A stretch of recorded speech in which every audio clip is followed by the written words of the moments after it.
आप हैरान होंगे, मैट्रिक क्लास का पहला इम्तिहान बरे-सगीर पाको हिंद 1858 में हुआ और बरतानवी हुकूमत ने यह तय किया कि बरे-सगीर के लोग हमारी अक्ल से आधे होते हैं, इसलिए हमारे पास पासिंग मार्क्स 65 हैं तो बरे-सगीर वालों के लिए 32.5 होने चाहिए। 2 साल बाद 1860 में असातिज़ा की आसानी के लिए पासिंग मार्क्स 33 कर दिए गए और हम ताहाल भी इन्हीं 33 नंबरों से अपने बच्चों की जहानत को तलाश करने में मसरूफ़ हैं। जापान की मिसाल ले लें। तीसरी जमात तक बच्चों को एक ही मजमून सिखाया जाता है और वो अखलाकियात और आदाब हैं। हज़रत अली रज़ी अल्लाह अन्हु ने फरमाया, जिसमें अदब नहीं उसमें दीन नहीं।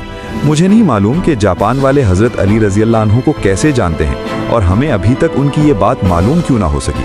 बहरहाल इस पर अमल की जिम्मेदारी फ़िलहाल जापान वालों ने ली हुई है। हमारे एक दोस्त जापान गए और एयरपोर्ट पर पहुंचकर उन्होंने अपना तारुफ करवाया कि वो एक उस्ताद हैं और फिर उनको लगा कि शायद वो जापान के वज़ीर आज़म हैं। ये है कौमों की तरक्की और उरूज व ज़वाल का राज। इशफाक अहमद साहब को एक दफ़ा इटली में अदालत जाना पड़ा और उन्होंने भी अपना तारुफ करवाया कि मैं उस्ताद हूँ। वो लिखते हैं कि जज समेत कोर्ट में मौजूद तमाम लोग अपनी नशिस्तों से खड़े हो गए। उस दिन मुझे मालूम हुआ कि कौमों की इज्जत का राज उस्तादों की इज्जत में है।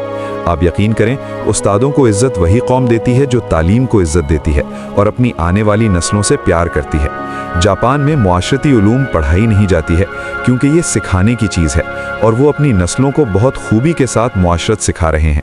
जापान के स्कूलों में सफाई सुथराई के लिए बच्चे और असातिज़ा खुद ही एहतमाम करते हैं। सुबह 8 बजे स्कूल आने के बाद से 10 बजे तक पूरा स्कूल बच्चों और असातिज़ा समेत सफाई में मशगूल रहता है। दूसरी तरफ आप हमारा तालीमी निज़ाम मुलाहजा करें जो सिर्फ नकल और छपाई पर मुश्तमिल है। हमारे बच्चे पब्लिशर्स बन चुके हैं। आप तमाशा देखें, जो किताब में लिखा होता है असातिज़ा उसी को बोर्ड पर नकल करते हैं, बच्चे दोबारा उसी को कॉपी पर छाप देते हैं। असातिज़ा उसी नकल शुदा और छपे हुए मवाद को इम्तिहान में देते हैं, खुद ही अहम सवालों पर निशानात लगवाते हैं और खुद ही पेपर बनाते हैं और खुद ही उसको चेक करके खुद नंबर भी दे देते हैं।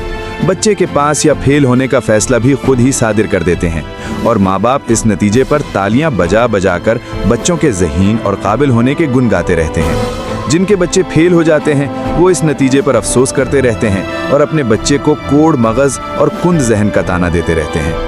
आप ईमानदारी से बताएं, इस सब काम में बच्चे ने क्या सीखा सिवाय नकल करने और छापने के।